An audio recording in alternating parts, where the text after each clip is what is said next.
Olá, amigo, amiga, tudo bem? Seja bem-vindo ao nosso canal. Eu me chamo Odmário Teixeira, sou teólogo e também sou professor. E eu estou gravando essa videoaula, podemos chamar assim.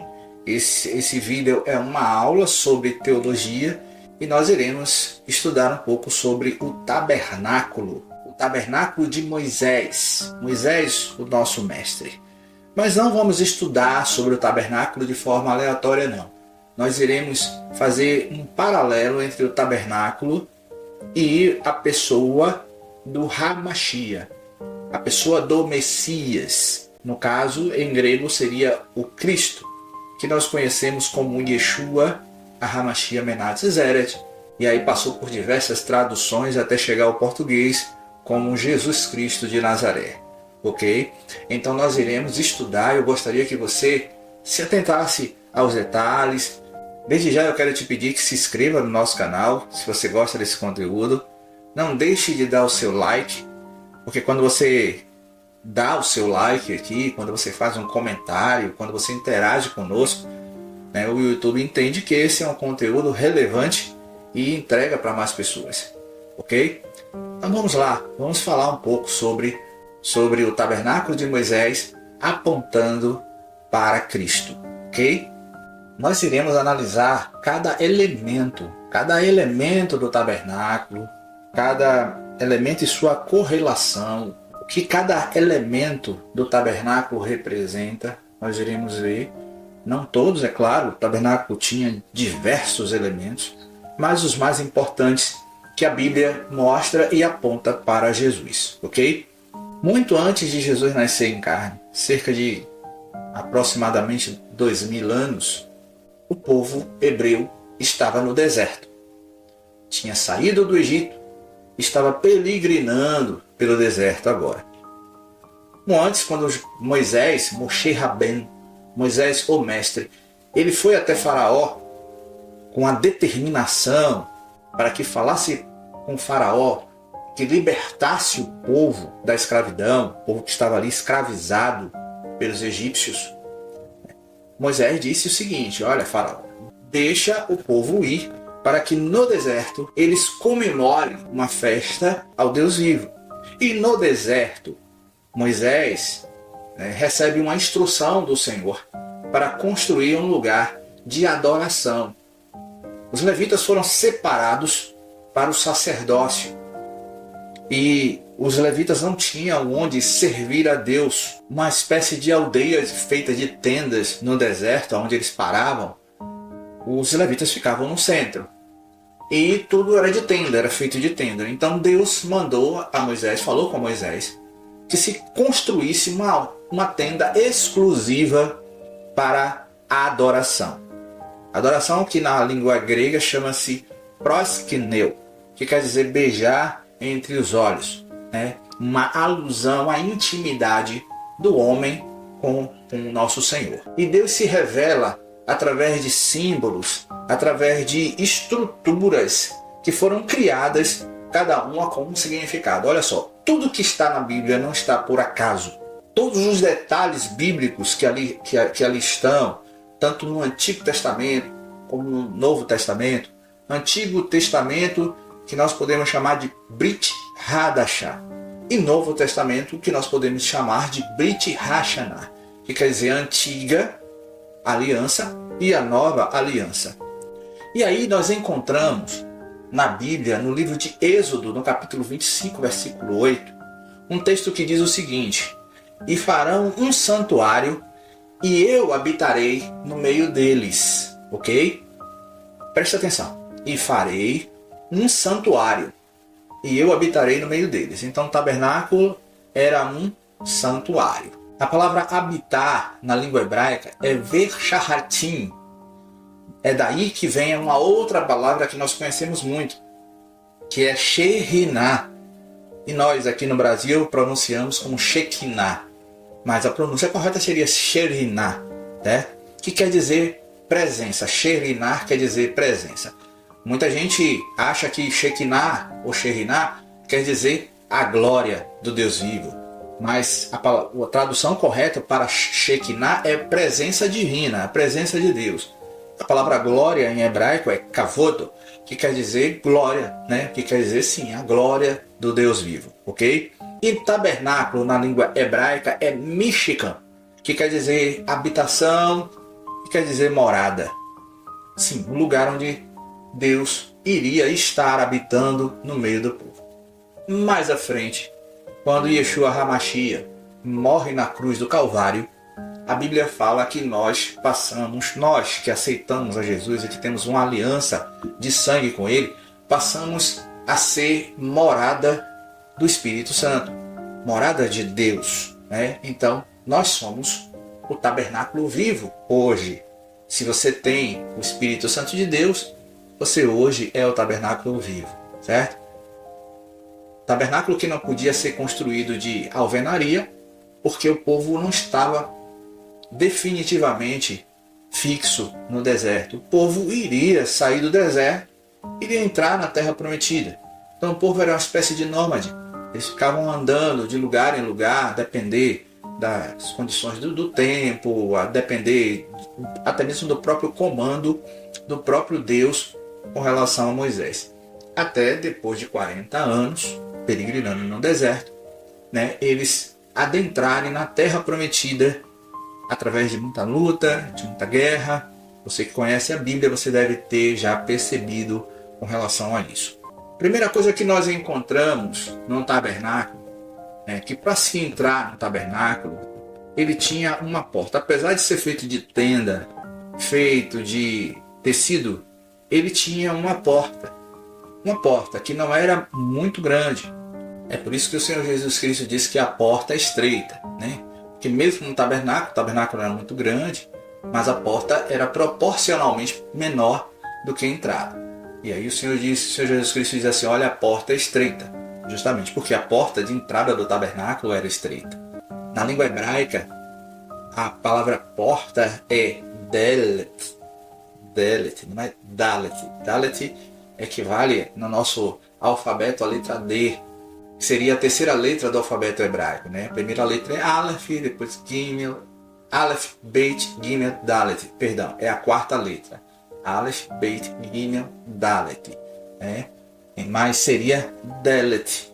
É fácil de memorizar, né? Se a gente, quando pensar em porta, se a gente se lembrar da quarta letra do alfabeto hebraico. Ok?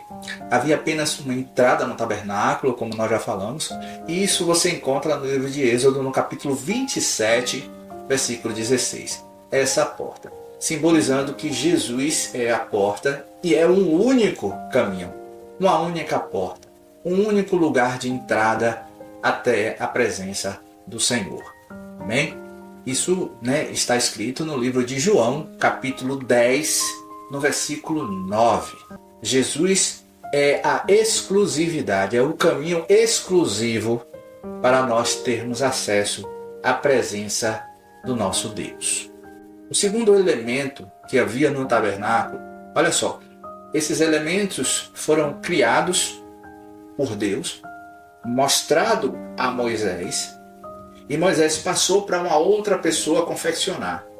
Quem liderou a confecção desses objetos foi um homem por nome de Barzilai, que Barzilai quer dizer filho do ferro. O altar de bronze, na língua hebraica, é Mizbeach. Mizbeach quer dizer altar de sacrifício. O lugar onde os animais eram imolados. Os animais eles eram sacrificados ali no altar de bronze, conforme está escrito no livro de Êxodo, no capítulo 27, no versículo 1 até o 8, ok? E o altar de bronze aponta nada mais nada menos para a cruz. E se a gente for fazer uma reflexão, né? Que não existe coincidência no reino de Deus. Observe que nós estamos falando de altar de bronze, lugar de sacrifício, e aí nós falamos a respeito de Barzilai, é isso? E falamos a respeito de Barzi, que quer dizer pau de ferro. E Jesus foi morto justamente em uma cruz feita de madeira, de pau, né? De madeira. Então, assim, esses detalhes apontam, né, para um plano que havia desde o Antigo Testamento. Desde lá, né, não foi criado aleatoriamente. Então pode ter certeza de uma coisa: Deus está no controle da sua vida, querido. Ele está no controle de tudo que você faz, tudo que você possa pensar em fazer. Pode ter certeza. Às vezes nós desanimamos, às vezes baixamos a cabeça e achamos que não tem mais saída. Está escrito no livro de Neemias que o Senhor nos dá um escape. Sim, Ele nos dá um escape diante das tormentas. Amém? Vamos lá agora para a pia de bronze. Pia de bronze, que na língua hebraica é kior. Kior é utilizada para purificação. Purificação dos sacerdotes antes de entrar na presença do Senhor. Conforme está escrito no livro de Êxodo, no capítulo 30, versículo 18.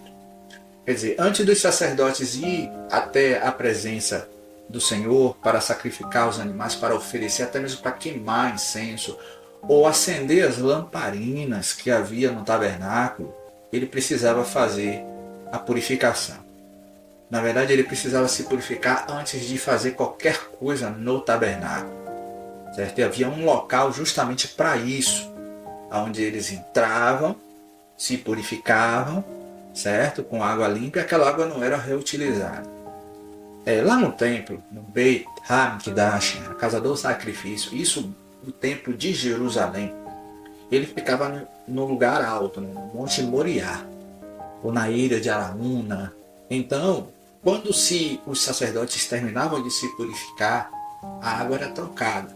Aquela água era aberta e a água descia. E quando essa água descia, ela ia para um tanque.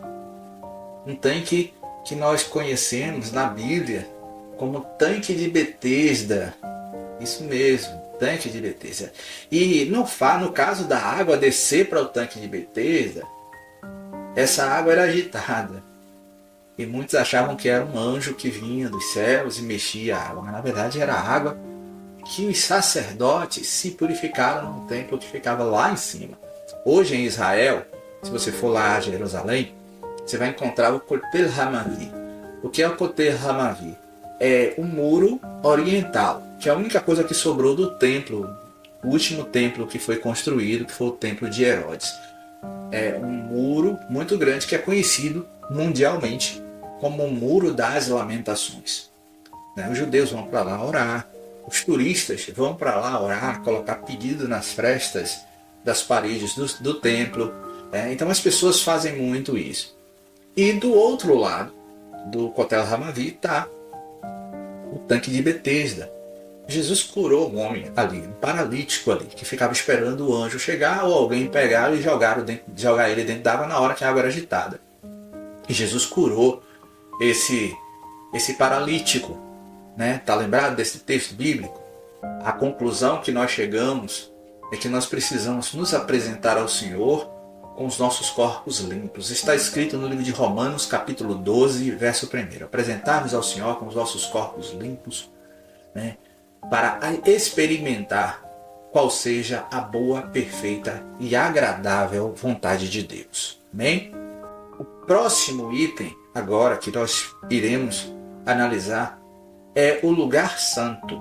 Para falar do lugar santo, nós vamos fazer uma separação de alguns objetos, ok? Falar por parte. Primeiro, o candelabro de ouro que havia no lugar santo. O candelabro de ouro era o menorá. Ele tinha 7 hastes, representando a plenitude da luz do Senhor na nossa vida. Na língua hebraica é menorá. O candelabro significa menorá na língua hebraica, que é exatamente isso, lamparina, candelabro, ok? Feito de ouro maciço. De ouro. Se você for a Israel, tem lá uma réplica do menorá feita de ouro. E está lá até hoje, porque em Israel, porque se fosse no Brasil já tinham dado fim.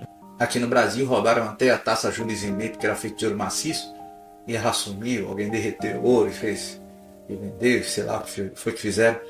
Imagina só, lá em Israel isso não acontece. E o menorá também aponta para Jesus. Quando ele disse: eu sou a luz do mundo, eu sou a luz do mundo. Livro de João, capítulo 8, versículo 12. Ok?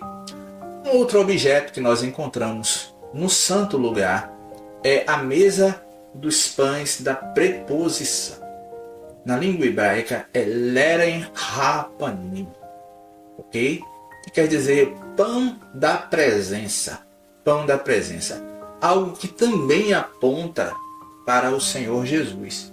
O Senhor Jesus, que é o pão da vida, né? Podemos dizer que ele é o pão da vida e a luz do mundo. Esses dois símbolos nós também encontramos no tabernáculo, através da mesa da preposição, dos pães da preposição, e também, né, do menorá, ok? Uma outra coisa que havia no santo lugar era o altar de incenso. O altar de incenso, nós estamos falando do santo lugar, ok? O tabernáculo era dividido em algumas partes. Primeira parte, o átrio, onde ficavam as pessoas, onde as pessoas iam entregar suas ofertas aos sacerdotes, certo? Aos sacerdotes, tá? Kohen em hebraico. Havia um outro lugar que era justamente o santo lugar que nós acabamos de falar. Era um lugar onde havia pessoas trabalhando ali, certo? E eram sacerdotes que trabalhavam ali. Os sacerdotes que entravam no santo lugar para ministrar, né, a cada 15 dias tinham sacerdotes diferentes trabalhando ali, tá? É diferente, por exemplo, do Santíssimo Lugar, o Santo dos Santos, que só havia um sacerdote, ele só entrava lá uma vez por ano, tá bom?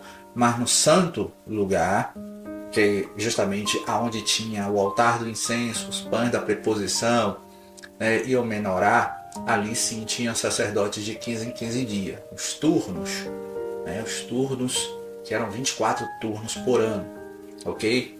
O altar de incenso na língua hebraica é Mizbeha HaKetoret, Mizbeha HaKetoret. E o altar de incenso representa justamente as orações que o próprio Senhor Jesus fez. Ele ensinou como orar, uma oração modelo, que é a oração do Pai Nosso. Ele orou diversas vezes, ele curava através da oração, tá? Então, a aplicação direta seria, né, o cristão vive na luz de Cristo e nós nos alimentamos dele. Dele de quem? Do pão vivo que desceu do céu. E nós devemos viver em oração constante, ok? Essa é a aplicação direta dessa parte do santo lugar. Em relação ao pão da preposição, o próprio Jesus falou que ele é o pão da vida e quem não comer da carne dele, não beber do sangue dele, não tem parte com ele. E uma coisa interessante também com relação a Jesus, né, a questão de Jesus, o pão da vida, eu vou deixar para um outro vídeo porque tem muita informação, até mesmo o local onde Jesus nasceu, por que ele nasceu em Belém. Belém na língua hebraica é Beit Lehem, que quer dizer casa de pão ou padaria, mais ou menos assim. Então a gente vai estudar isso em uma outra oportunidade, tá bom? Desde já eu te peço que se inscreva no nosso canal se você não é inscrito, né? E compartilha esse conteúdo se ele está te abençoando. Se ele está te abençoando, com certeza ele vai abençoar outras pessoas, tá bom? Então vamos lá, vamos dar continuidade. Falamos do santo lugar, mas agora iremos falar do Santíssimo Lugar, ou no Santo dos Santos. Na língua hebraica é Kodesh HaKodeshim. Kodesh é santo, né? No caso, o santo lugar seria Kodesh Kodesh. Santíssimo lugar seria Kodesh HaKodeshim, ok? Ali o sumo sacerdote, o Kohen HaGadol, ele entrava uma vez por ano para ministrar. O lugar onde ficava o principal símbolo do reino de Deus, a Aron HaKodesh, a Arca da Aliança, ou a Arca Sagrada, certo? Também conhecida como Aron Nabrit, quer dizer a Arca da Aliança, né? Nós falamos em aliança em português, mas não falamos em hebraico, seria Aron Nabrit, ok? Dentro da Arca da Aliança tem alguns elementos, havia alguns elementos, né? As tábuas da lei, Jesus cumprindo a lei, simbolizando Jesus cumprindo a lei, não fazendo com que a lei deixasse de existir. Ele diz que não veio acabar com a lei, como muita gente prega por aí. Não sei onde foi que encontraram essa informação. O próprio Jesus diz que não veio acabar com a lei, ele veio fazê-la cumprir. Dentro da Arona HaKodesh tinha o pão vivo. Isso, o maná, simbolizando o próprio Jesus. Nós já falamos a respeito disso quando falamos do altar, onde tinha na mesa dos pães da presença, ok? E um outro elemento falava de autoridade, que é a vara de Arão. Mas algo interessante, a vara de Arão, ela foi enterrada. Não foi isso? A vara de Arão foi enterrada. E depois que a vara de Arão foi enterrada, no dia seguinte ela floresceu. Quando Arão retira ela do solo, ela floresceu. O que isso simboliza? É apenas autoridade? Não, não é só autoridade não. Simboliza também ressurreição, certo? Algo que foi enterrado como morto, como algo que não tinha vida, e depois ressuscitou. Simboliza também a ressurreição do nosso Senhor Jesus, que morreu na cruz e ao terceiro dia ressuscitou. Um outro elemento que separava tanto o santo lugar do santíssimo lugar era o véu. Esse elemento que fazia essa separação foi rasgado quando Jesus morreu na cruz. No livro de Mateus, capítulo 27, versículo 51. Podemos dizer que o véu simbolizava a carne do próprio Jesus, que no momento que foi rasgada na cruz do Calvário, tirou toda a separação entre os seres humanos para com o nosso Deus, dando-nos livre acesso à presença. Então, organizando o nosso entendimento aqui. Primeiro, só entrava ali no santo do lugar os sacerdotes. No santíssimo lugar, o Kohen Halagadol, o sumo sacerdote, o principal, o líder de todos os sacerdotes, entrava uma vez por ano apenas. No santo lugar, os sacerdotes entravam de 15 em 15 dias, 24 turnos, para ministrar diante do Senhor. Exemplo de um sacerdote que fez isso, Zacarias. Lembra quando Zacarias entrou na presença do Senhor para ministrar? Zacarias, que foi pai de Yohanan HaMatbili, João o Batista, ele entrou e ficou 15 dias ali. Quando ele saiu mudo, porque Deus havia falado com ele, que o Messias estava vindo, tal. Uma história que depois a gente conta, está no Novo Testamento, tá bom? Quando Jesus morre na cruz, todos nós passamos a ter acesso. Não precisa mais sumo sacerdote, porque o nosso sumo sacerdote hoje é o próprio Jesus Cristo de Nazaré. Yeshua HaMashiach Menatzeret, nosso sumo sacerdote. Está escrito no livro de Hebreus. Pelo único e novo caminho, pelo sangue de Jesus, o nosso eterno sumo sacerdote. Amém, queridos? Conclusão. A gente concluir esse vídeo para ele não ficar muito longo e você não ficar entediado. Não é isso? Cristo no tabernáculo. Cada detalhe do tabernáculo, a porta, o sacrifício, a purificação, a luz, o pão, a intercessão através do incenso, as orações e a própria presença divina, tudo isso aponta para Jesus. Tem um versículo na Bíblia, no livro de 2 Coríntios, capítulo 6, verso 16, está escrito o seguinte: porque nós somos o santuário do Deus vivo. Como Deus disse, neles habitarei e eu andarei entre eles. O mais interessante, no Novo Testamento, nós encontramos o livro de João. João começa dizendo assim, Renakeu Logos. Aí não é hebraico, aí é grego, tá? E, se não me engano, no versículo 12 ele diz assim: o verbo se fez carne e tabernaculou-se. Você não vai encontrar isso na tradução em português. Você vai encontrar isso no grego. Ali, a palavra foi eskenose, porque habitou-se quer dizer tabernaculou-se. Tabernáculo quer dizer lugar de habitação. Entende? Então, Deus habitou entre nós através da pessoa do Senhor Jesus Cristo de Nazaré. Amém? Então tá aí esse vídeo retomando o nosso canal. Eu te peço que você me ajude a fazer com que esse canal venha ganhar corpo, voltar a ter audiência, tá bom? Se você faz parte, já é inscrito no canal, curta, compartilhe. Se você não é inscrito e gostou desse conteúdo, coloca aí o seu like, compartilha e escreve aí nos comentários o que é que você achou desse estudo e qual o próximo tema que você quer que nós venhamos a falar, tá bom? Que Deus te abençoe abundantemente em o nome de Jesus. Amém.